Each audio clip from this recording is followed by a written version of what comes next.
Come in. Welcome. I'm E.G. Marshall. Welcome to the terrifying world of your imagination.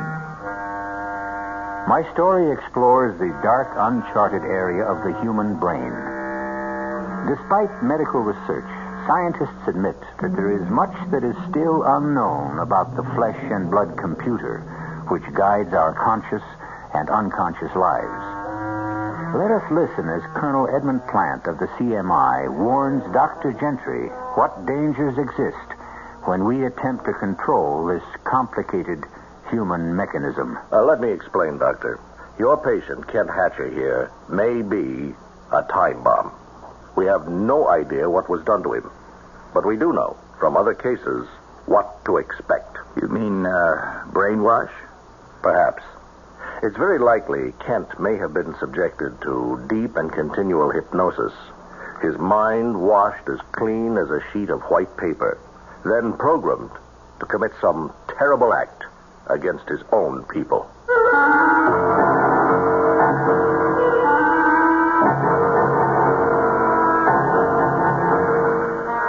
Our mystery drama, Prognosis Negative, was written especially for the Mystery Theater by Sidney Sloan and stars William Redfield and Bryna Rayburn.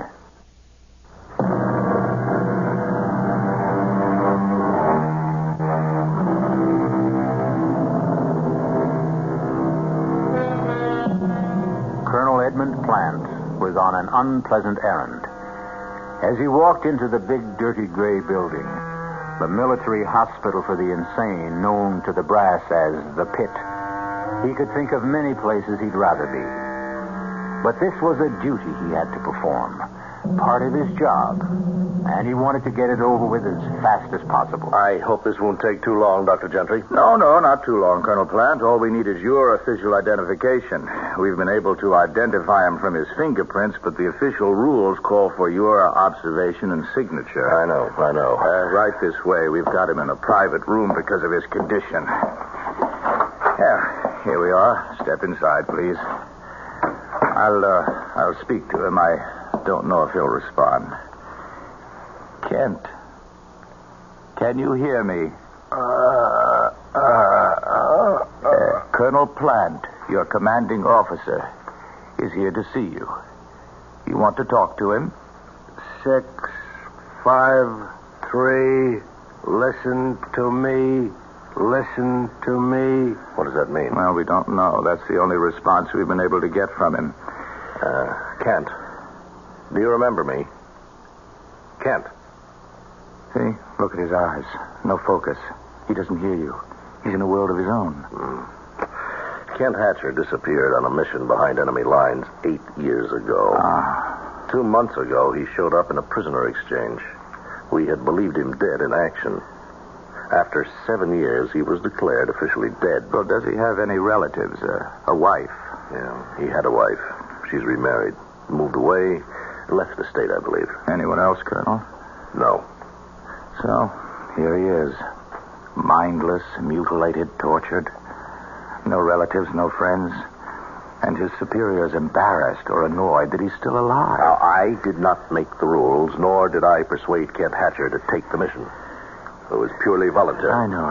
Well, what do we do now? Of course, we will do our best to bring him back. Mentally and physically? Both, if possible, but it is doubtful. He has an overstrained heart condition. It's quite serious. So permanent physical recovery is doubtful. Perhaps it's all for the good. You would rather that he die? Let me explain. Kent Hatcher may be a time bomb. We have no idea what was done to him, but we do know from other cases what to expect. You mean, brainwash? Perhaps. It's very likely Kent may have been subjected to deep and continual hypnosis. His mind washed as clean as a sheet of white paper, and then programmed to commit some terrible act against his own people. 6, 5, 3, listen to me. Listen to me. Doctor, I want this man kept under surveillance day and night. We cannot take any chances.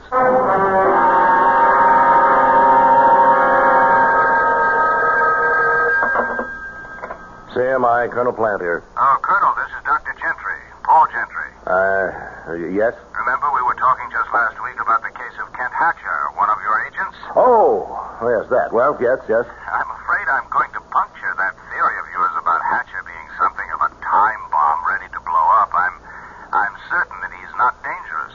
On what do you base your findings? Well, he's been under intense treatment and has begun to respond very rapidly.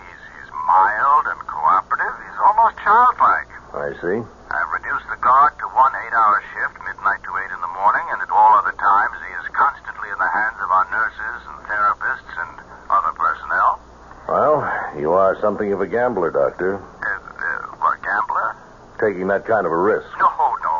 I don't think so. Doctor, has it occurred to you that this entire mild convalescence may have been programmed into the mind of this man to throw you off guard? Oh, nonsense. I know a harmless man when I see one. To leave him unguarded is taking chances with the lives of many people.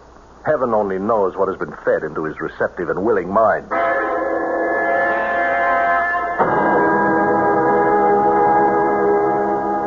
You know your name is Kent, don't you? Yes, Doctor. Do you know your full name? Can you remember? Yes. Kent Hatcher. Very good. Now, how do you know that is your name? You told me. You had a life before you were brought here. You were married. Can you remember that? No, Doctor. You had a daughter, Mary. She was very ill. I don't remember. You loved her very much. When she died, you were heartbroken. Heartbroken? You don't recall anything? No. Oh, Doctor, I just wanted to remind you, you have a lecture today at the university. Oh, yes, that's right. Thank you, Evelyn. Look, I'm working with Hatcher. You know the case? I should know it. I've been transcribing all your notes. Well, I'm in the midst of giving him a series of perception tests, all very simple, just a matter of timing them. Yes, I know them, Doctor. You think you could finish them while I'm at the university? Well, yes, I guess I could, but... What? I'm just a bit afraid of him. I was in the office the last time you spoke with Colonel Plant. Now, look, if you don't want the assignment, I'll just get... No, I want it. As long as you say he's... Well, okay. Good. I'll expect you in 10 minutes.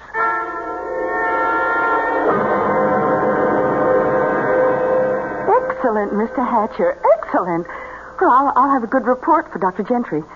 Now, suppose we put all the equipment, the puzzles and the cards, back into their proper boxes. Proper boxes. The boxes they came in. You understand, don't you? Understand. I think you understand more than you pretend. Are you pretending? No. Oh, don't get upset. I'm sorry if I hurt your feelings. 6, 5, 3. Listen to me. Listen to me. Please, 6, sit down. 5, we have more 3. to do, more Listen games to play. me. Please. Now. Stay back.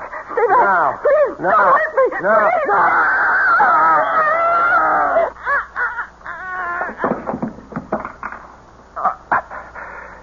6, 5, 3. Listen to me. Listen to me.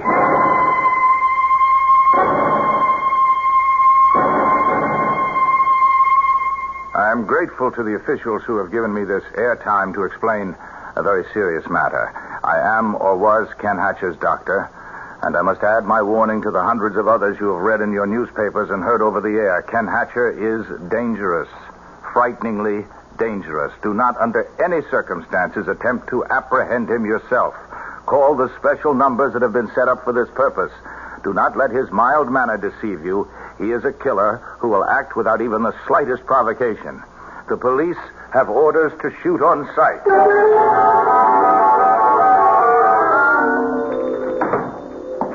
Morning, mister. What can I do for you? You want to buy a $200 coat for you 18? I want some clothes. Different clothes. Oh, well, I don't blame you. You're wearing old painter's overalls. And where did you pick up that raincoat? At the automat? Give me clothes. Sure, mister. Didn't mean to hurt your feelings or nothing. Look, I figure you about a 40 long, right on this rack over here. So, You just go ahead and help yourself, huh? You pick out what you want. I gotta go to the back of the store to do a little alteration, okay? You just pick out what you want, and then call me, right? Okay. I'll see you in a minute. What was that number I seen in the paper? Where is it? Here.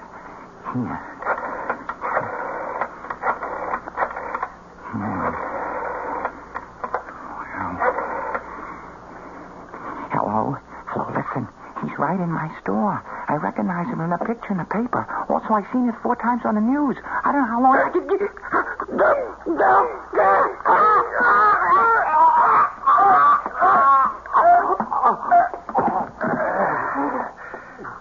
Six, 5, 3. Listen to me. Listen to me.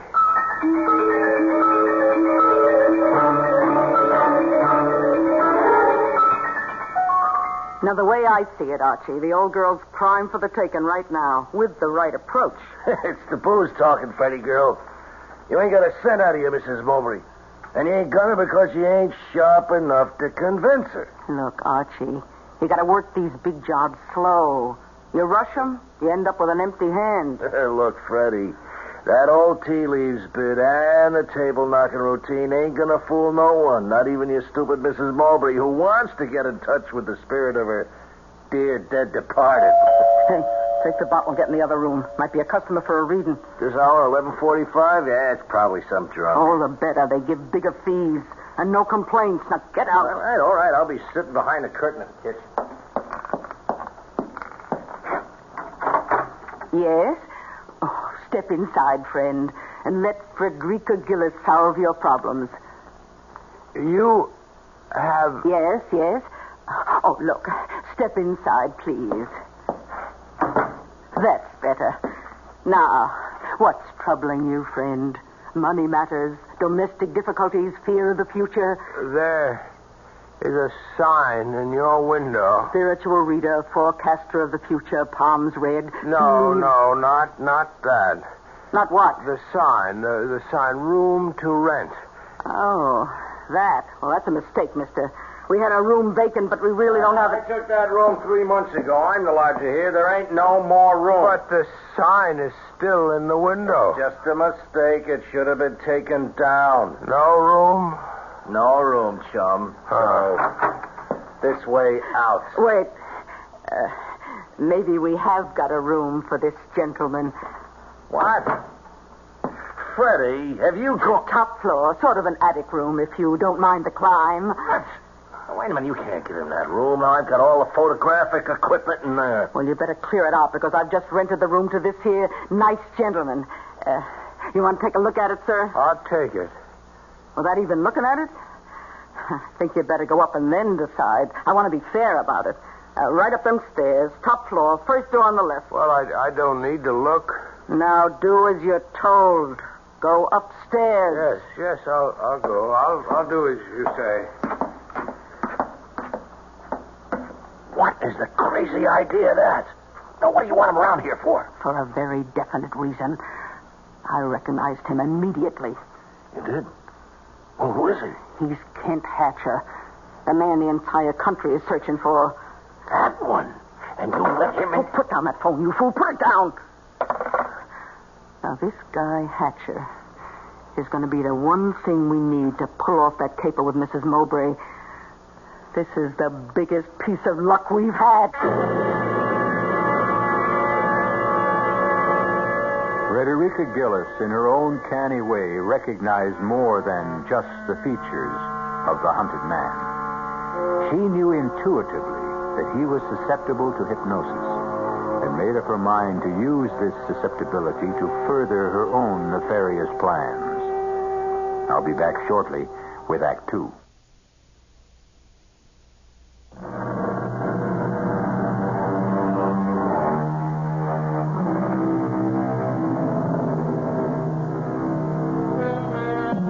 Several days have passed since Kent Hatcher, the hunted man, found refuge with Frederica Gillis and her accomplice, Archie. She has not permitted him to leave the house, and, in fact, has been working to disguise his much-publicized scarred face. That you, Archie? Right, Freddy girl. Come out here in the kitchen. I want you to see something. Coming. Well, Archie, how do you like him? Good. What a change you made in his appearance. You've even given him a new hairdo. Looks a lot different with the dye job. Takes years off his age, blacking it up like that. Wait till his beard grows out. That'll cover most of the scars. It's terrific. Well, Kent, how do you like your new look? I like it. Thank you. Only his name is not Kent, Archie. That had to be changed. His name is Mazumodar. What? He's going to be Mazumodar, the Indian mystic. He'll darken his face, let his beard grow out, and then with a fancy, what do you call them things they wrap around their heads? Turban. Turban, that's it. Oh, can't you just see him in a rich-looking robe with a turban on his head? Now, wait, well, what's on your mind, Freddy girl? Oh, you're not very quick, Archie. Now, look, what I have in mind is Mazumodar. Mazumodar, do you hear me? I hear you. What is your name? Tell me your name. I am Mazumodar. Now, I want you to go to your room, and you are to stay there until I call you. Repeat what I have told you. Go to my room and stay until you call me. Now, go. I go to my room and stay. That's amazing. To me, he's behaving like a little lamb. Oh, I could sense right from the moment I laid eyes on him that he was an easy subject. Oh, we're going to give Mrs. Mowbray the greatest spirit show she's ever seen in her life. She'll hand us her money in a bushel basket.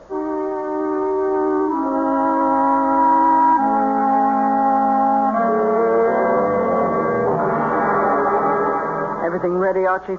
Yeah, I think so. Now, let's run over the list. Wind effect, whistling sound, eerie music. Okay, but not too much. When she does get in touch with her dear departed Kenneth, what's she going to ask him? And what's our phony medium Kent going to reply? Mazumodar. Remember that? Okay, Mazumodar. What's he going to say? Now, you can't guess what the old gal might ask when the seance starts. You know? Look, I've been working with him all week. If the going gets too rough for him and he can't give a good answer, I'll just break things up, stop the seance, say that the contact with the spirit world is broken. Okay. What time is she coming? Oh, I told her 8 o'clock. Well, now, just to get things straight, now, I'll be in the kitchen. All the sound effects will be piped into here where the seance is taking place, right? Right. And when I want the sound out, I'll say, Mazumodar, do you feel a presence in this room? Then I fade sound out and Mazumodar takes over. That's all there is to it. And Mrs. Mowbray will be here in 30 minutes.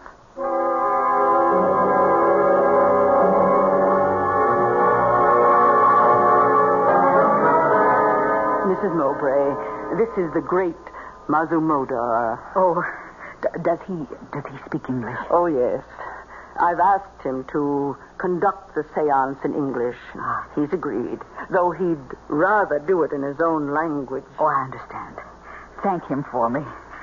If he is able to reach out into the great void and bring my son, my dear son Kenneth, back to me, even for an instant. Mazumodar will do his best. I told him of your great sorrow, and he was sympathetic. Weren't you all-seeing one? I am sympathetic to the sorrows of a grieving mother. Oh, bless you. Bless you. Please help me. Let us begin. Sit here at this table, Mrs. Mowbray. Yes. You there. I will sit opposite you. The great Mazumodar will sit between us. Let the seance begin.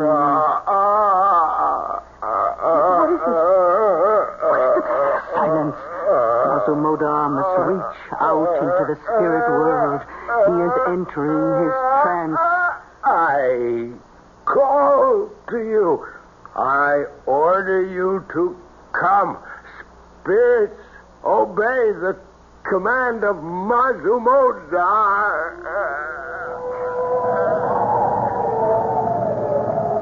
Do you feel a presence, all-seeing one? There is one here who demands to speak. Then let him speak. Mother, where are you? It's Kenneth. He's calling to me. You may speak to him. Oh, Kenneth, darling, I miss you terribly. Are you happy? I am happy, Mother. Oh, I'm so alone, darling. I want you with me always.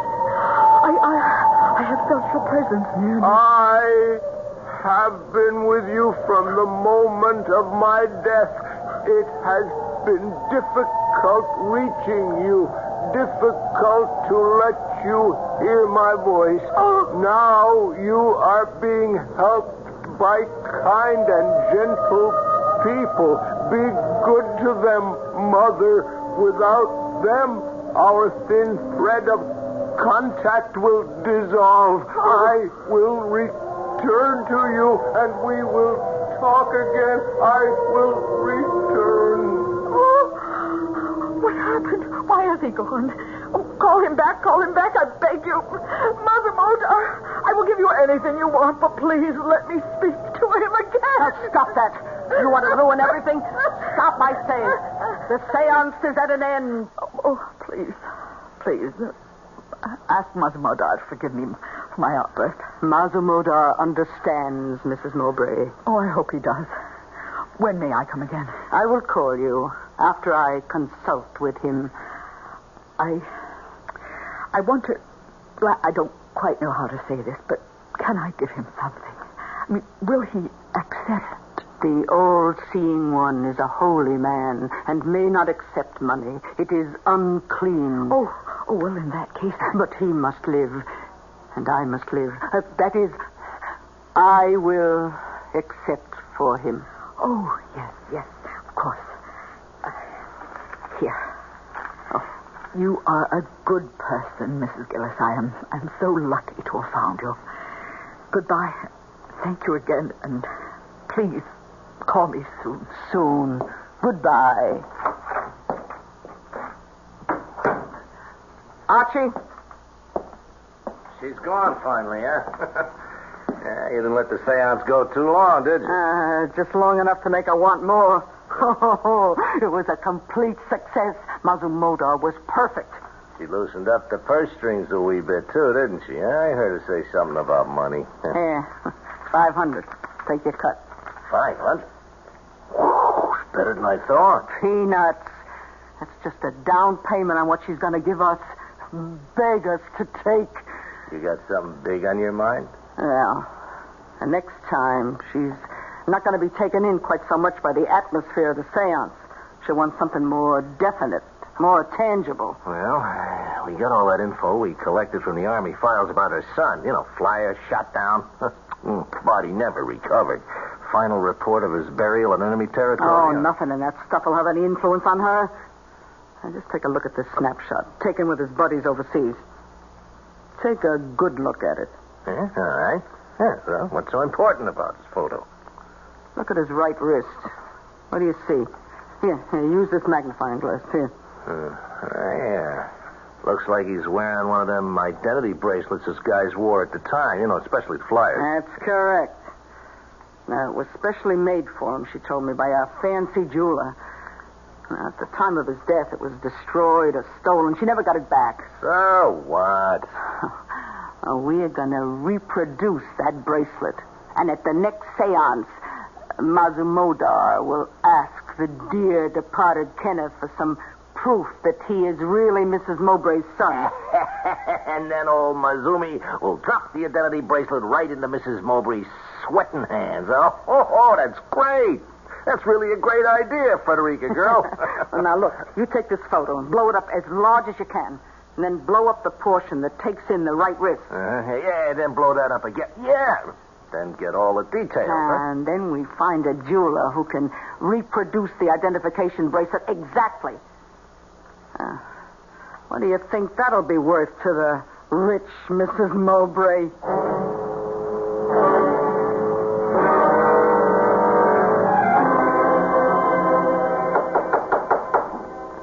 Come on, open up, Kent.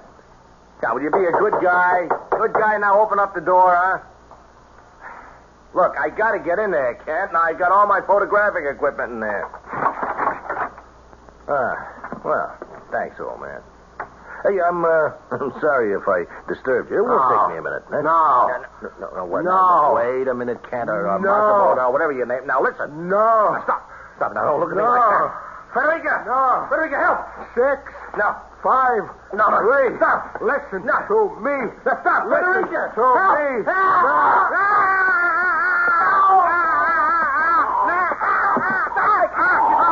Now, you hear me? You hear me and you obey. Tell me that you hear me. I hear you. Well, now go back into your room and stay there until I order you to leave. Repeat what I have said. Go back to my room. Stay there. Until I order you to leave. Until you order me to leave.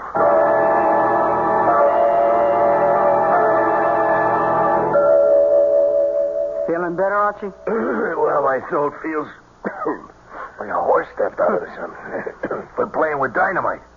The best thing we can do is turn him in before we all wake up dead some morning. Huh? Yeah. Wait till we make the big caper. To the next seance.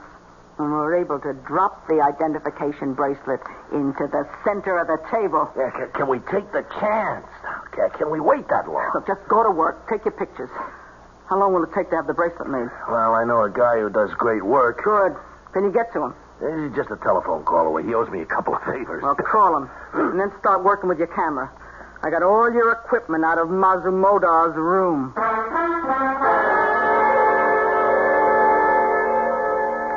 Here. Feast your eyes on that. Oh, the bracelet. You got it. Told you the jeweler was a friend, huh? Did it in 2 days. Now, ain't it beautiful? Let me see the photo. The blow-up you made. Here. Spit an image. Oh, perfect. Looks like the original. Yeah. Look how he made it look as though it had been in a fire, eh? Mulberry went down in flames, you know. Yeah. Oh, good touch. Makes it look authentic. Look, I'll call Mrs. Mowbray and set up the seance as soon as possible. Listen, there's one little fly in the ointment, Freddie girl. What? Maybe we ought to get a new medium to run the show, huh? What are you talking about? New medium? No. We've got to use Mazumodar. We've established him. Well, you got to unestablish him. He's gone. Gone? When? How? We'll just have to find him. Come on. He didn't have much money, so he couldn't have gone far. Well, wouldn't it be better to report the whole thing to the police? And throw away enough money to keep us in the good things for the rest of our life? Are you crazy? But now... No buts. Mazumodar is the key that will unlock Mrs. Mowbray's bank account. And we're not going to let that slip out of our hands.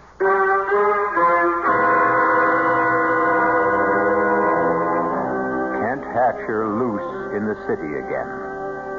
No one to control his homicidal urges. His changed appearance would make it difficult for the police to recognize and to apprehend him. Will they? I'll be back shortly with Act 3.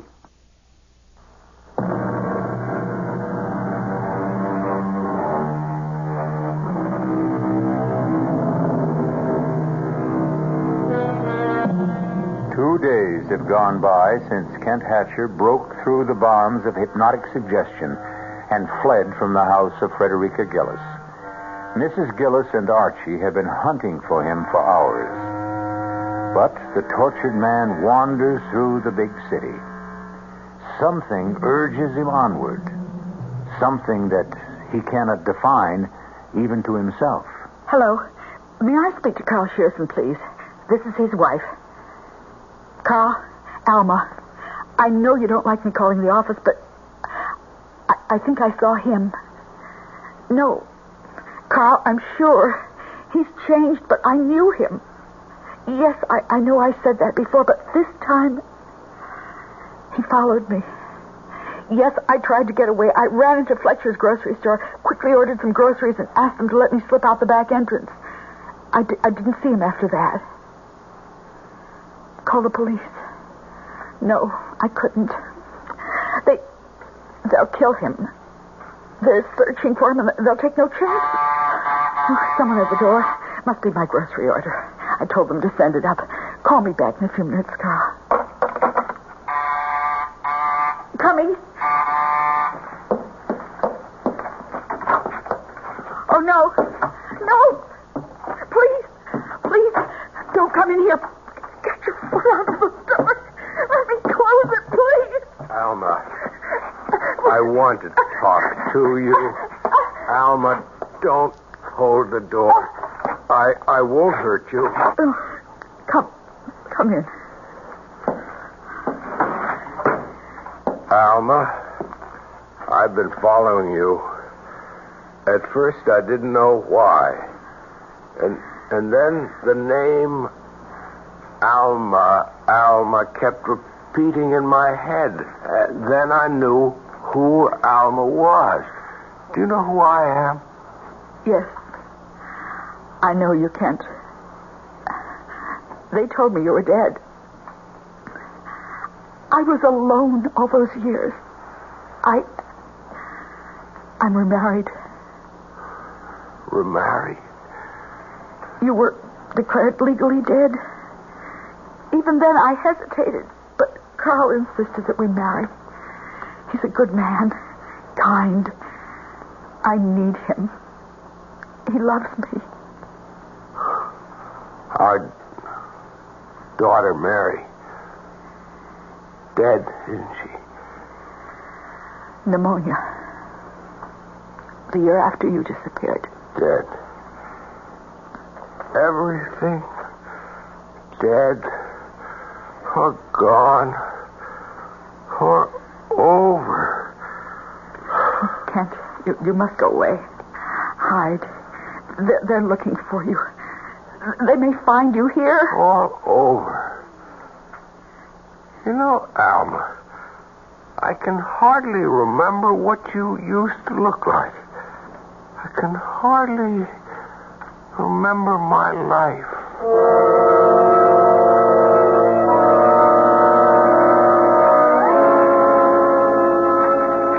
There's nothing here in the papers.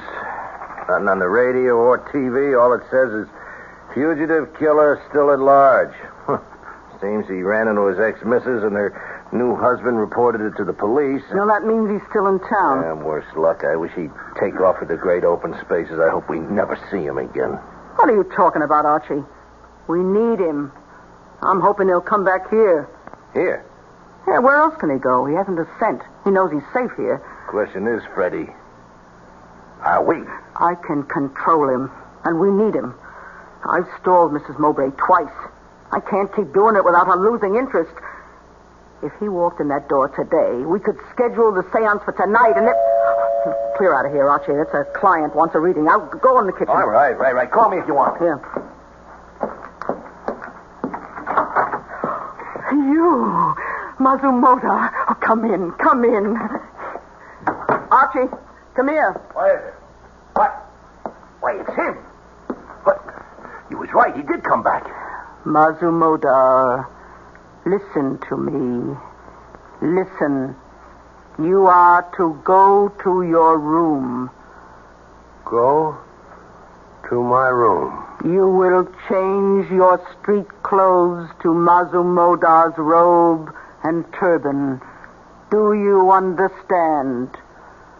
I understand. Now, go to your room. I go to my room. It's amazing. That's truly amazing. You got him like a monkey on a string. I told you I could control him. You gonna pull it off tonight? Why should we wait? As soon as we get our money, we'll get rid of him, turn him in. Well, it's my sentiments exactly. Now, he is too hot to handle. The sooner the cops get him, the better. Hand me the phone.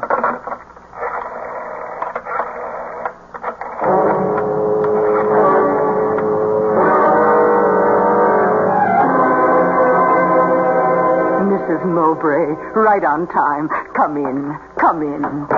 Thank you for calling me. I began to think that all contact with my son Kenneth was broken. I thought perhaps I had disturbed Mazumoda by my outburst. Oh, no. Nothing like that. But I must tell you, his efforts on your behalf have taken their toll of his strength. I don't quite understand.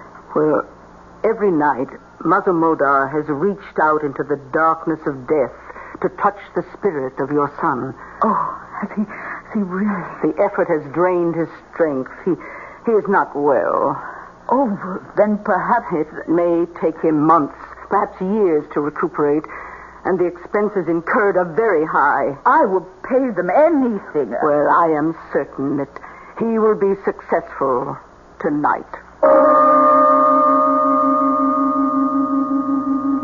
I have been in communion with the spirit of your son.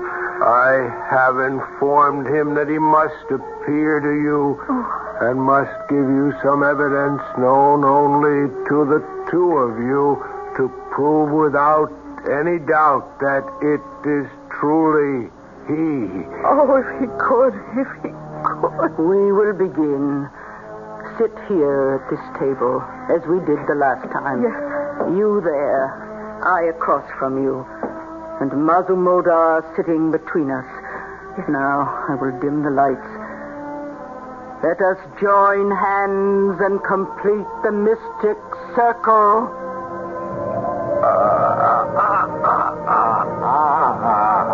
Oh, Mazumoda, do you feel a presence? I feel there is one here who has traveled a long way.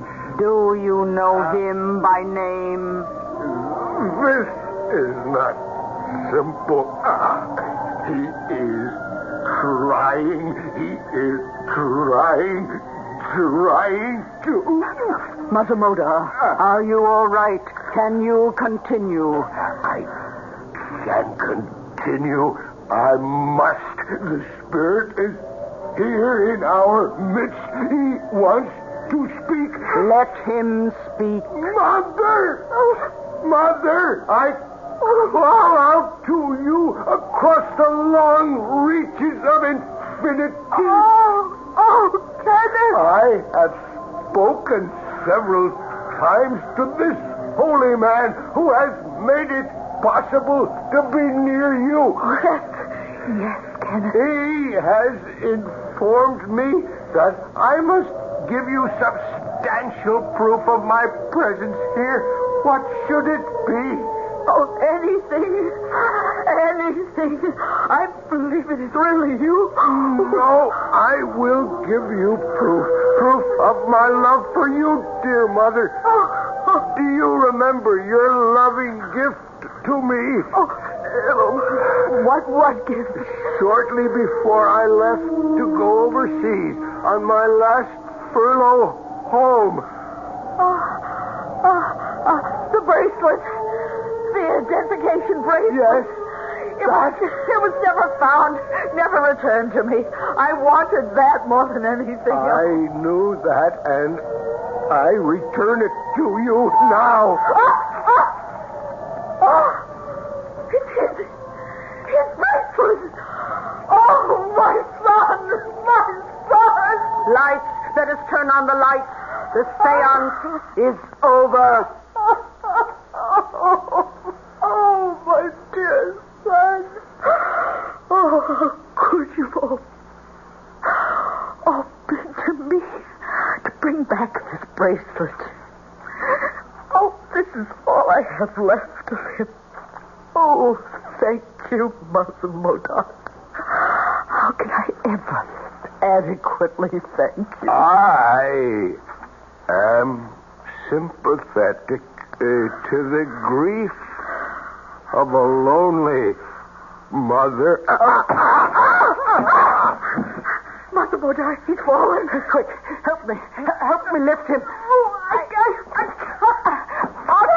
Archie, come in here quickly. What is it? Hey, what's happened? Mother Mother has fainted, collapsed. Here, help me. Here. I'll get him under the right arm now. And then you get him. Wait a minute. It's no use. Just leave him there. Leave him? He's dead.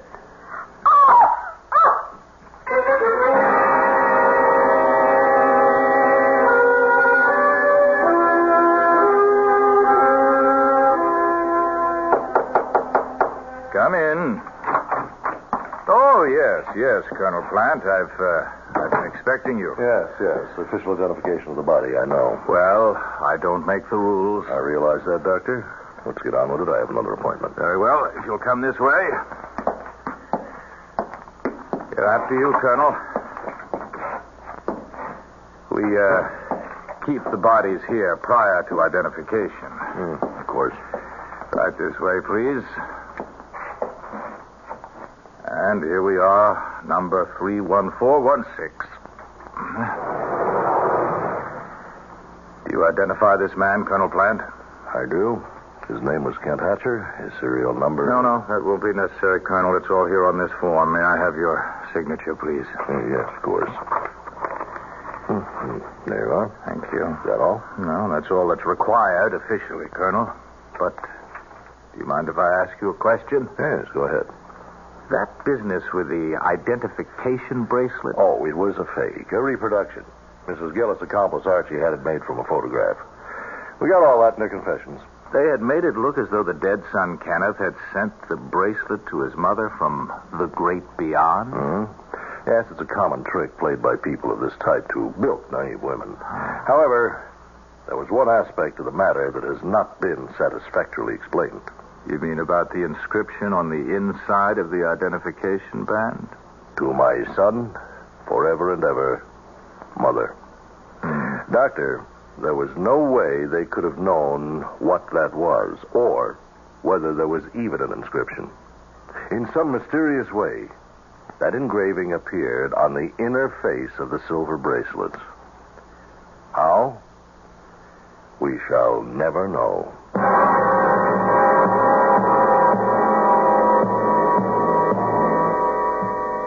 And the tortured, troubled man finally found his rest on a cold slab in the morgue. Unmourned, unwanted, unwept for. I'll be back shortly.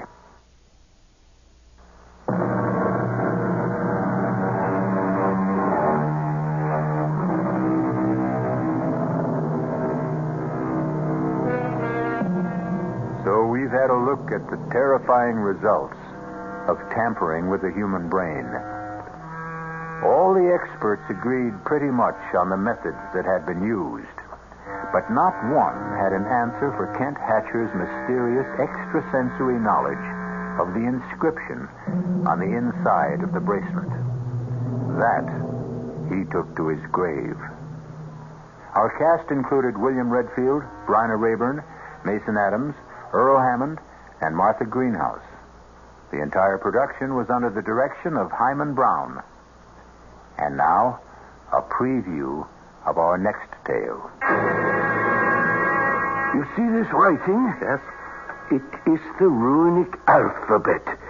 It represents an ancient death curse. And those figures on it? The date of your death. Oh, that's ridiculous. It has earned the reputation of being one of the most powerful of all the ancient spells. The drawback, of course, was the absolute necessity of having the man or woman casting the runes to pass the curse on directly and have it accepted. Oh, no, I won't believe that. This is the 20th century. Careful. Careful. Lose this paper and you lose your only chance. You mean there's something I can do? One thing. What is it? Pass the curse to someone else. This is E.G. Marshall inviting you to return to our Mystery Theater for another adventure in the macabre. Until next time. Pleasant dreams.